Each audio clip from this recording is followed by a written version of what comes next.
What's going on, guys? Just here back to my channel, and tonight was kind of a disaster because damn, there were some good matches for night 2 early tonight, and some not good ones. Um, yeah. Anyways, I'll tell you what I gotta say about this night 2 at the end. All right, so here we go. All right, the first match: Brock Lesnar versus Omos.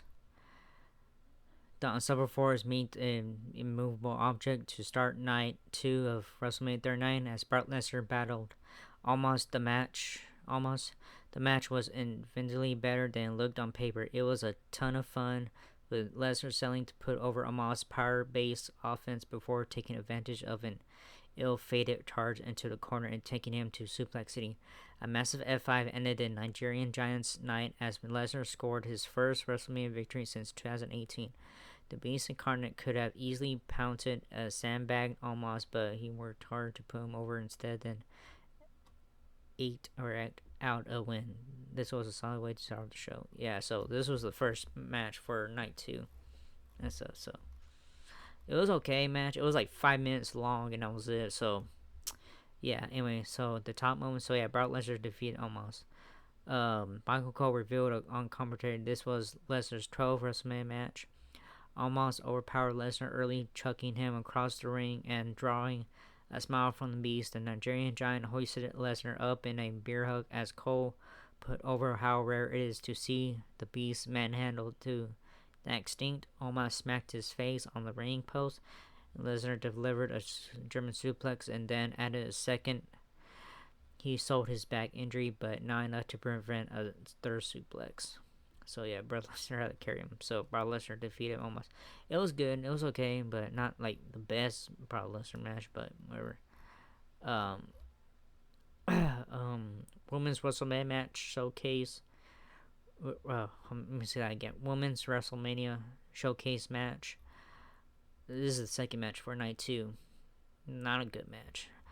For the second night in a row, WWE presented a WrestleMania showcase match aimed at getting additional participants onto the show. Raquel Rodriguez, Liv Morgan, Natalia and Chelsea Green, and Sonya Deville, and Ronda Rousey and Shayna Baszler made up the field. It was fairly obvious who would win, but the match featured some solid work from the other 3 teams. If nothing else, they were the ones who put in the work, doing the heavy lifting while showing off their skills.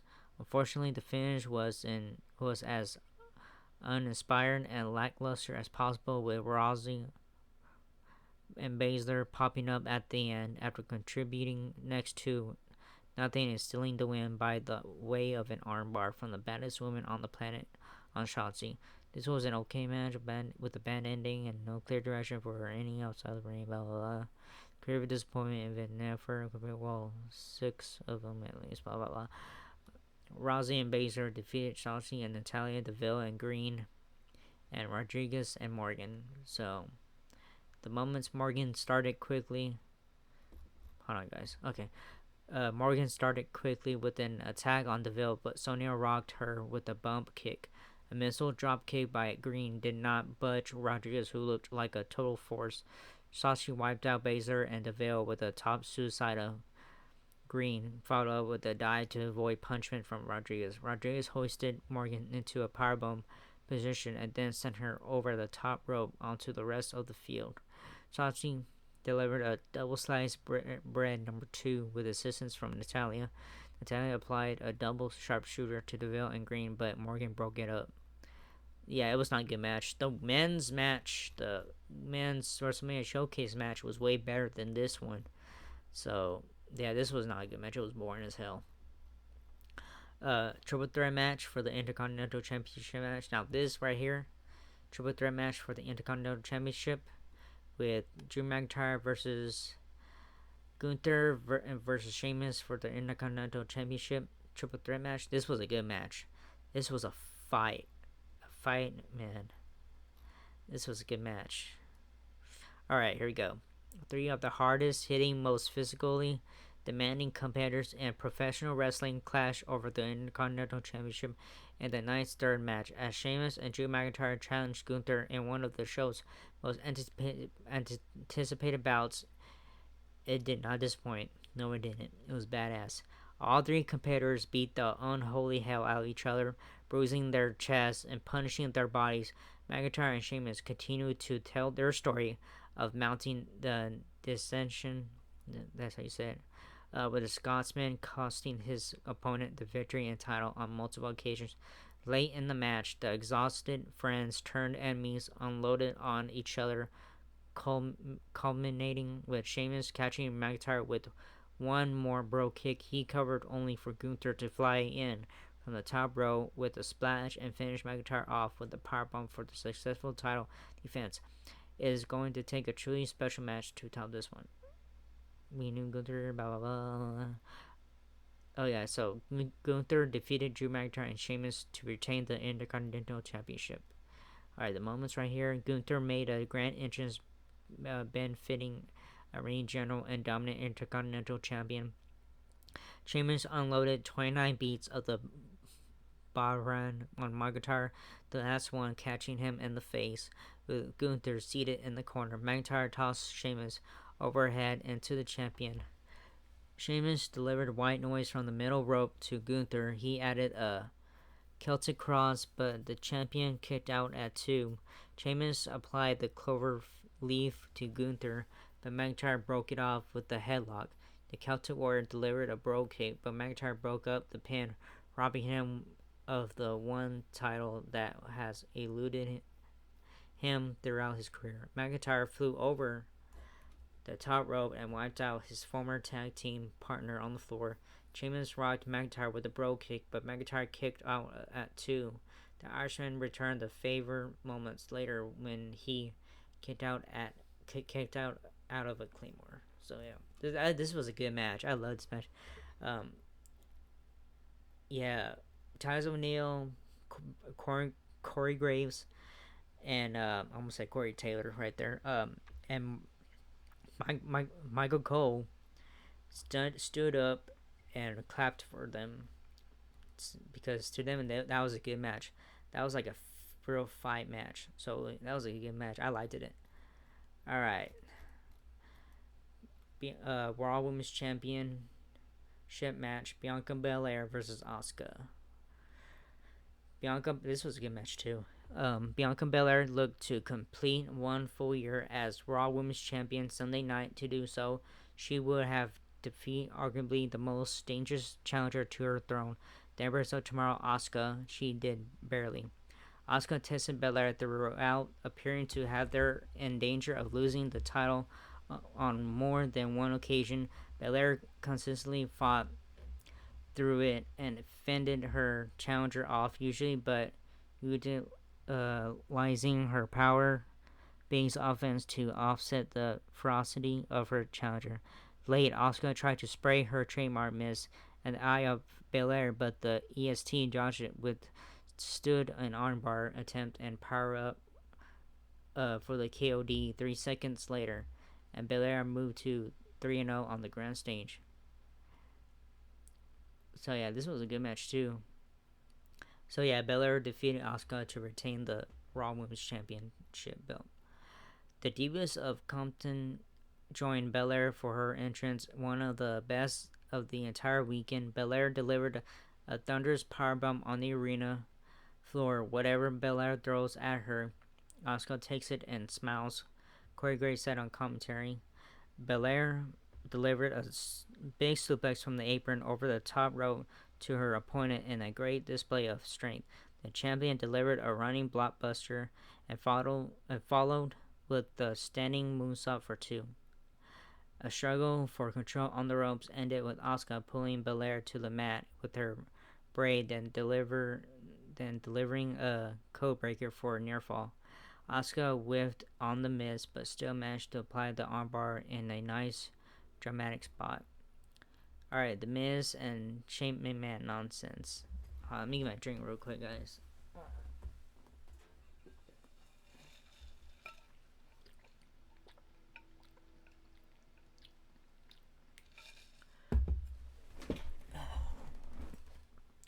All right, so had a little break after the Raw Women's Championship. Yeah, it says right here, The Miz, Snoop Dogg, and Shane McMahon nonsense. The Miz and Snoop Dogg took to the square circle for another intermission of sorts, with the rap icon goading the Hollywood A-lister into another impromptu match. Tonight's opponent, Shane McMahon, whose return generated a huge pop before entering the ring and trying a leapfrog that ended with him blowing out his knee. Yeah, he injured himself like quickly. Snoop Dogg delivered a people's elbow and scored the win to put the abomination out of its misery. Good, so why the hell good? Probably let you had a natural match. Yeah, so Snoop Dogg pinned Miz. F minus to Infinity Beyond. Alright, talking about Snoop's improvisational abilities. The end of the segment. That was it. So, but poor Miz, man, he's always getting screwed over, big time. Alright, we're almost finished, guys. So here we go. Hell in a Cell, Edge versus Finn Balor. This was a good match too. I liked this one. Hold on, let me fix this real quick. Alright, so here we go. Finn Balor broke out the demon for his Hell in a Cell match with Edge. The culmination of a 10th-month feud that started with the former kicking the latter out of his own Judgment Day fashion and assuming leadership of it. What was once an unstoppable force of nature, though, was humanized in a questionable bit of booking. Balor dominated early, but a ladder to the head opened up a nasty gash that forced the match to stop for several minutes, while trainers checked on the heel and Edge awkwardly walked around setting up weaponry, whatever. Once the match kicked back into gear, it proved to be very good, but still lacked the aggression and intensity you would hope for from a match that was accompanied by a long story as it was. Balor whiffed on a coup de grace. Edge made him pay with a spear and finished him off with the con chair for the win. So yeah, Edge defeated Balor in the Hell in a Cell match. Edge entered the arena to Slayer's South of Heaven. Ironic, given that one of Priest's signature moves goes by the same name. Balor drew a big pop for his demon entrance, which does not bode well for the idea that he is the heel in this match. There were red and purple weapons inside the structure, which takes away from the idea of spontaneity and heated blow-off match. Balor suffered a nasty cut from the ladder, and the match came to a standstill as the medical personnel checked on the demon. Balor delivered a coup de grace from a conveniently placed platform on the side of the cell, but missed and crashed through the table. Edge followed with a spear for a close 2 count. Okay, the one that pissed me off in that match was the trainers. When the referee says stop, and the trainers came in to stop Finn Balor's bleeding, that pissed me off. And you could hear the boos during that match. I mean, you don't see AEW and Ring of Honor doing that, Well, because to the truth though, because I have to say this, WWE is a PG company, but they're nothing more than they're just whining little kids, like oh my god, he's bleeding, cover it, blah blah blah and stuff. And yeah, and that pissed me off. I didn't like that. So AEW will stop that match from last year when Hangman and Page had a concussion, so they had to stop the match. I mean, that makes a lot of sense, but not a bleed when someone's bleeding. They don't do that shit. Only WWE does that because it's like little kids, like PG. Who gives a shit about if it's PG or not? It's a Hell in a Cell match. Why? Okay, hold on. Why would you put a Hell in a Cell match or Extreme Rules match or any kind of brutal match like a steel cage match or whatever in a PG era? Even though we're still in the PG era with WWE, why would you put if you're not gonna have no blood? That doesn't make no fucking sense at all. It's stupid. All right, main event. Undisputed WWE Universal Championship match. Cody Rhodes versus Roman Reigns. All right, the pomp, the circumstance, and the raw emotion all led to the biggest, most anticipated WrestleMania main event in recent memory. Cody Rhodes received the hero's entrance, greeted his family, and gave the late Brody Lee's son his weightlifting belt. Reigns entered as any industry titan with pianos and pyro leading him. The fans in Sophie Stadium were jacked ready for the American Nightmare to end the tribal cheese reign of terror and bring about a new era in WWE. All the pieces were there. The moment was right. The crowd was at a fever pitch, and Reigns retained anyway. A brilliant, red-hot, WrestleMania-worthy main event that featured some of the most dramatic near falls in event history and concluded with a ref bump interference from the Usos and Sami Zayn and Kevin Owens making the save.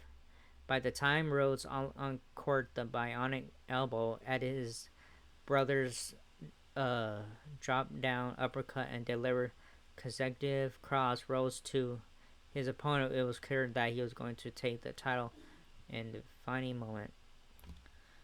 Then Solo Sikoa returned to ringside and delivered a Samoan spike. Reigns speared Rhodes. The referee counted to 3. 80,000 people, fans in Sophie Stadium sat in stunned silence. So, yeah.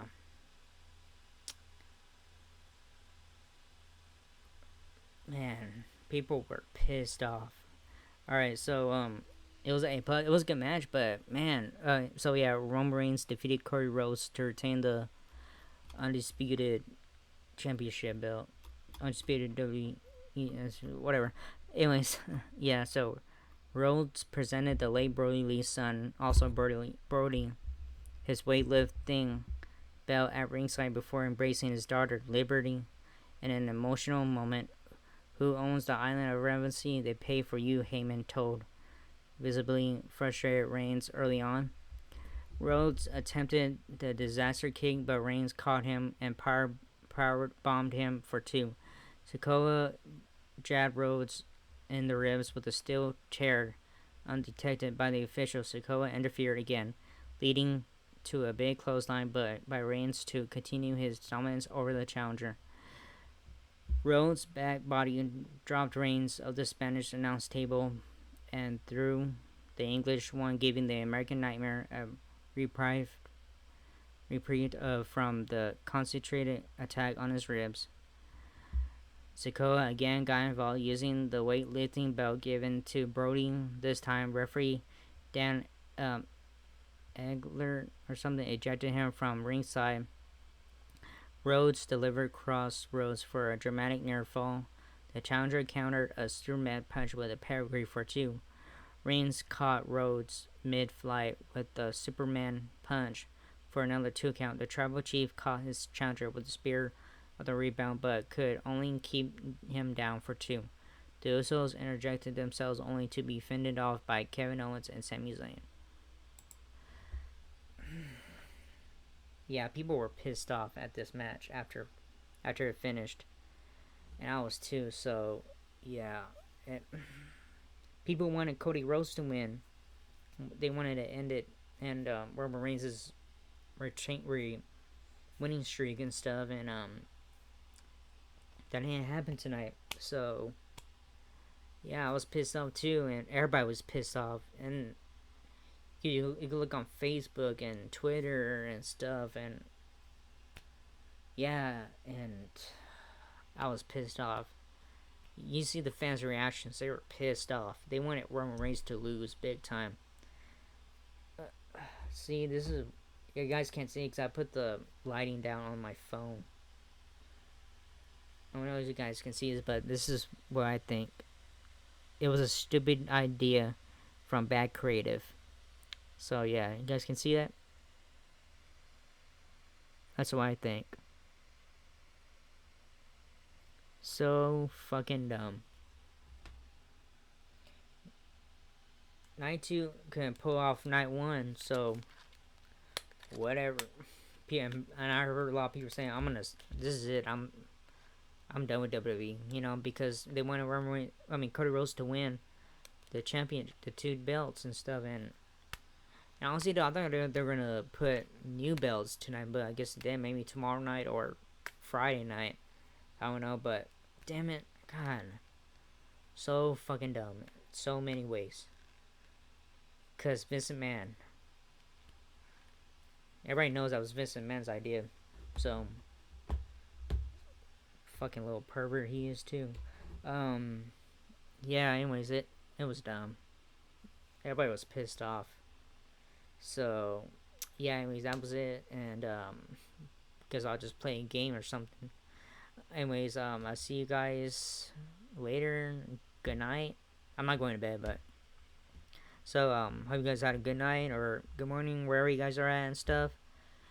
And, hope to see you in the next video. Laters.